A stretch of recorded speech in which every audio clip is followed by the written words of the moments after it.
Bali Maharaj is one of the 12 Mahajans, the great authorities of devotional service.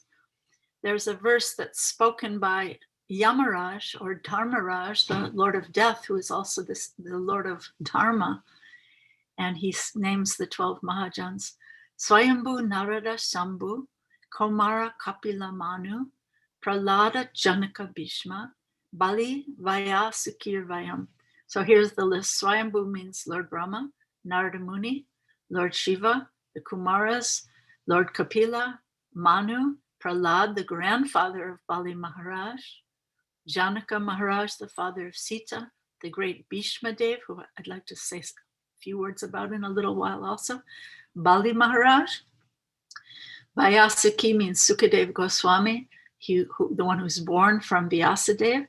Vayam means and me. So Dharmaraj is speaking, he's saying and me. So just like his esteemed grandfather, Prahlad Maharaj, another one of the 12 Mahajans, he was, like his great-grandfather, Bali Maharaj is being severely tested by the Lord and receiving extraordinary blessings of the Lord. So yeah, this verse is spoken by Lord Vamandev. And in this extraordinary story, if you haven't read this story, I really highly recommend that you read this chapter, read the verses, and then go back and read the purports as you're able, because it's a really extraordinary tale. Bali Maharaj surrendered everything. He was now bereft of his riches, fallen from a high position of universal domination. He's defeated, he's arrested by his enemies, he's rebuked and deserted by his relatives and friends, except his extraordinary wife, Vindhyavali, who is named by name. She's extraordinary. And bound and rebuked and cursed by his own spiritual master, who he rejected. So Bali Maharaj gave up everything, but he would not give up truthfulness. He would not give up Dharma. He would not give up the vow that he made to Lord Vamandev. Let's see if I can just adjust the screen. Okay. He would not give up the vow that he made to Lord Vamandev, that you take these, yes, I give you these 3 steps of land. So it's an interesting tension here, I think, that Vamandev is speaking, and he says he himself spoke with pretense, untruthfully against Dharma. So here we have the devotees being glorified, while the Lord, the giver of Dharma, exposes himself as a cheater in order to uplift his beloved devotee. It's a beautiful tension. It's an extraordinary story. So what is Dharma anyway? There's so many definitions of Dharma. We could speak about Dharma for the rest of our time together. But there's one verse I think speaks to this context, that Dharmam tu sakshat bhagavat pranitam. That Dharma means that the religious principles or Dharma are enacted or established by Bhagavan, right? So whatever Krishna says, that's Dharma. So here he's the one who establishes Dharma. He's the one who defines Dharma. And here he is breaking Dharma. Very interesting tension. I guess I should look in this chat to see what people are saying. Okay. Can someone type the verse into the chat? Okay, it's verse 29. It's chapter 8. Canto 8, chapter 22, verse numbers 29 and 30, if you want to look back, okay? So here's the Supreme Lord who establishes Dharma. He's breaking Dharma. He's not speaking truthfully here. So the second verse of the entire Srimad Bhagavatam, Canto 1, Canto 1, Chapter 1, text number 2, Srimad says that Srimad Bhagavatam kicks out all cheating religion, right? Dharmak proch chitta kaitravo to paramo nirmatsaranam satam. This Bhagavat Purana kicks out all cheating religion. Yet here we have the Supreme Lord. Haribol, good morning, Andrea. Nice to see you. Here we have the Supreme Lord, the goal of all religion.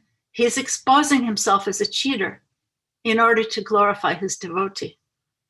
So it's a very, very beautiful pastime and beautiful tension. So maybe you've heard it said that Lord Rama says, do as I do. And Krishna says, do as I say. Right? So Rama upholds Dharma in his pastimes as the perfect king, the perfect human being. He upholds Dharma. But Krishna in his pastimes, and here we see in this pastime of Vamandev, he sometimes breaks Dharma, right? In order to glorify. Why? In order to glorify and uplift his devotees. When Ram is criticized for taking Sita back, did he say, to hell with Dharma, to hell with what people are saying? Sita is my beloved, she's my pran shakti, my most intimate principal shakti. No, Ram didn't say that. But Krishna, he's sometimes cheating. Sometimes Shri Radha is waiting for him. And some other dear gopi who's been praying to Krishna, begging Krishna for his love and attention, he has to fulfill her desire also. This is the Vrindavan mood that Krishna is cheating. He's lying to Mother Yasoda. I have not eaten dirt. He's stealing butter. He's stealing the gopis' clothes, and he's stealing the minds and hearts of all the residents of Vrindavan, all the Vrajavasis. And even on the battlefield of Kurukshetra, Krishna breaks his promise. He promised that he would not take up any weapon to assist either side of the battle, right? And yet he does take up a weapon. He picks up a broken chariot wheel that was lying on the ground in the heat of battle, right? It was lying on the ground, and he breaks his promise just to protect his dear devotee Arjuna against his other dear devotee, Bhishma Dev, who is mentioned earlier as one of the 12 Mahajans. So such beautiful exchanges of love here. So in protecting Arjuna on this battlefield of Kurukshetra, which if you haven't read the Mahabharata, I suggest you do. The version by Krishna Dharma is beautiful. So in protecting Arjuna, at the same time, Krishna is fulfilling the deepest desire of Bhishma Dev to see his beloved Lord, face his Lord in battle, because he's in this chivalrous rasa of a warrior. So his ultimate vision of his most beloved Lord is to see his Lord in that angry mood with his hair flowing. His hair is turned ashen colored due to being mixed with the dust that's been raised by the hooves of the horses on the battlefield, right? So Krishna's running to Bhishma Dev with this broken chariot wheel in his hand to smash him. And on the way, he drops his upper cloth on the ground. And there's beads of sweat wetting Krishna's face. And Krishna's face is also decorated, the verse says, with drops of blood from the wounds of Bhishma Dev's own arrows. So Bhishma Dev loves Krishna so much that he's actually wounded him. And those are like love bites from a lover. They're regarded as just like love bites, right? So this is Bhishma Dev's most cherished vision of Lord Krishna fighting in this beautiful chivalrous rasa, right? So another one of the great Mahajans. So yeah, it's really an interesting point that, Bhagavad Gita, 2nd chapter, 41st verse, a very important verse that is very pivotal in Krishna consciousness. Srila Prabhupada points this out. Vyavasayatmika buddhi, single-pointed intelligence, is what the devotee needs to execute devotional service. Ekeha kurunandana, bahusaka hyanantascha buddhaya vyavasayina. So Krishna desires to please all his devotees who call out to him sincerely, right? So the devotee, it's recommended that the devotee should have single-pointed, ekeha, single one, ekeha kurunandana, single-pointed intelligence. But Krishna, because he's pleasing all his devotees who are calling out to him in different ways, his intelligence is many-branched, bahusaka, many-branched. So in this case, Krishna himself, in the form of Vamandev, he's accepting the reputation as a cheater. he says himself in this verse that he's speaking with pretense. That means he's a cheater. In order to glorify Bali Maharaj as the greatest devotee, who keeps his word, who did not give up truthfulness in any circumstance. Even in the most extreme and dire circumstance, he would not give up his vow to Vamandev. So what does this say to us? That we should also try to never give up the vows that we've taken. If we've taken a vow to chant a certain number of rounds, even if it's not very many, don't go back. Keep a fixed number and don't go back. Through thick and thin, that day, do that number until you feel like you can increase, and then you can increase, but don't go back. So this Mahajan is Bali Maharaj. He's surrendered everything, but he will not give up. He's surrendered everything, his universal domination, his family, he's rejected his guru when his guru spoke falsely, but he will not give up Dharma. He will not give up the vow he made to the Lord. And Krishna's most endearing quality that's shown in this verse is his quality as Bhakta Vatsala, or that he's dearmost to his devotee, that his devotees are dearmost to him. So it's not that he upholds Dharma. No, the devotee upholds his vows of Dharma, but Krishna sometimes breaks that. So it's interesting to think of Krishna as Bahusaka. His intelligence is many-branched, pleasing all devotees who call out to him, whereas the devotee is asked to be Eka Saka, right? So Krishna defines Dharma, but then he breaks it at his own sweet will. And this is the sweetness of Krishna. And here as the charming Lord Vamandev. The verse says he puts his devotee, the purport is saying that he puts his devotee through severe tests, almost unbearable, that one could hardly even live under the conditions that have been imposed upon Bali Maharaj. And then the purport goes on that the Lord certainly appreciates the devotee's forbearance, and it is recorded for the future glorification of the devotee, further proof of the Lord's mercy toward his devotee. So I wanted to share something with you from Nectar of Devotion that to me really speaks to this conversation. There's a list in the chapter of Nectar Devotion called The Qualities of Sri Krishna. Quality number 17 is Krishna's gratefulness. And there are three little sections. First is about Draupadi, and the second is about the holy name. It's not very long. And the third one is about Jambavan, the great bear. I think it was here it says monkey. Sometimes he's described as a bear. Okay, that means you don't even have to be a human being to get Krishna's mercy, right? So under this category of gratefulness, any person who is conscious of his friend's beneficent activities and never forgets his service is called grateful. In the Mahabharata, Krishna says, when I was away from Draupadi, she cried with the words, "Hey, Govinda." This call from me has put me in her debt. And that indebtedness is gradually increasing in my heart. So it's not only that Krishna is grateful, but the gratefulness is always increasing in his heart, right?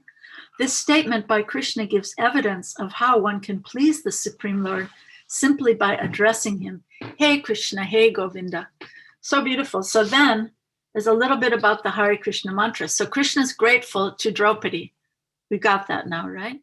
And then what about someone who chants Krishna's holy name? The Mahamantra, Hare Krishna, Krishna Krishna, Hare Hare, Hare Rama, Rama Rama, Hare Hare, is also simply an address to the Lord and his energy. So to anyone who is constantly engaged in addressing the Lord and his energy, we can imagine how much the Supreme Lord is obliged. It is impossible for the Lord to ever forget such a devotee. It is clearly stated in this verse that anyone who addresses the Lord immediately attracts the attention of the Lord, who always remains obliged to him. So such a beautiful thing. When we chant the holy name, we're receiving the Lord. We should chant in the mood of a receiver, not an achiever. So the Lord has come to our house. He's come to my tongue. He's come into my mind and heart. Let me receive him. Let me greet him. Let me see him and hear him and truly receive him and not be distracted by any kind of craziness that's going on in my house at the moment, right? So then there's just one little bit here about Jambavan. Another instance of Krishna's feeling of obligation is stated in connection with his dealings with Jambavan. When the Lord was present as Lord Ramachandra, Jambavan, the great king of the monkeys, rendered very faithful service to him. When the Lord again appeared as Lord Krishna, which is thousands of years later, right? Krishna remembers his gratitude. He married Jambavan's daughter and paid him all respect that is usually given to superiors. Any honest person is obliged to his friend if some service has been rendered unto him. Since Krishna is the supreme honest personality, how can he forget an obligation to his servitor, right? So here it says he's the supreme honest personality. Sometimes he's not honest, but one thing we know, he's always grateful. So that's really beautiful, right? So I love the picture. If you have this volume of Srimad Bhagavatam, 8th canto, please look up in your volume the picture in this volume of Bali Maharaj's esteemed grandfather, Prahlad Maharaj, who we always think of as the little 5-year-old boy when Lord Nrsingadev appears. But in this section, he's an elderly, gray-haired grandfather. And while Bali Maharaj is bound up by these ropes and completely humiliated, he's looking down in shame. Prahlad Maharaj enters the assembly. It's so beautiful. Bali Maharaj is looking down in shame because everything's been taken away from him, right? But grandfather Prahlad Maharaj comes in, the most dear devotee of the Lord, it says, and he enters the assembly just like the moon rising in the nighttime. And he sums up the entire situation, and he says to Lord Vamandev, you have given this great opulence to Bali, and today you have taken it all away. So if that happens to us, we should think, yes, Krishna gave me this body, now he's taking it away. Or Krishna gave me this wealth, now he's taking it away. Whatever we have gained or lost has happened by the will of Krishna. So he says, you gave it to him, now you've taken it all away. And then he says, Prahlad Maharaj says, I think you have acted with equal beauty in both ways. This is your merciful favor to him. So this is pure bhakti, when we can see that whatever's given, whatever's taken away is done with equal beauty and done by the Supreme Lord. So one other thing I wanted to mention, do you know the story, the backstory of Putana? I don't know if anyone's mentioned this before, but you know that? Okay, great. Carolina. Okay. The Brahma Vivarta Purana describes that when the daughter of Bali Maharaj, her name was Ratnamala, when she was in the assembly also, right? So when she saw the beautiful, handsome form of Vamandev, she at once fell in love with him. And she thought to herself, if I had a son like him, I would cradle him to my chest and feed him my breast milk. And then when Ratnamala saw Vamandev cheating her father, Bali Maharaj, taking everything away from him, she became angry. And then she thought to herself, if I offered my breast to him, I would smear it with poison to kill him. Prajarani, you hadn't heard that one before, huh? It's really good. So then in her next life, she becomes Putana because Krishna is so grateful, right? He's so merciful. So he gives this Ratnamala the opportunity to fulfill both of her desires. As Putana, she gets to offer her breast milk to Krishna as a mother, and she gets to try to kill him as well. Of course, she can't be successful. But then Krishna, out of gratitude, he gives her a destination in the spiritual world, the same destination he gives to those who are his actual nurses in Vrindavan. How extraordinary, right? So when devotees think of Krishna's mercy, they think of this mercy to Putana. Because if Krishna can be so merciful to someone like her, certainly there's hope for me. There's hope that he might give me a little mercy also, right? So I think we should remember this, that Krishna is so kind, and he will also accept our best intentions, although we're also full of faults and mixed desires, right? I might be praying to Krishna, but I might be distracted. I might have so many mixed desires as I approach him.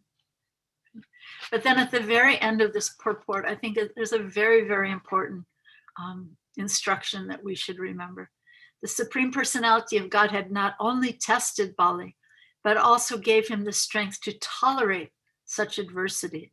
The Lord is so kind to his devotee that when a severe testing comes, the Lord gives him the necessary strength to be tolerant and continue to remain a glorious devotee. So this should be our motto, that Krishna is so kind.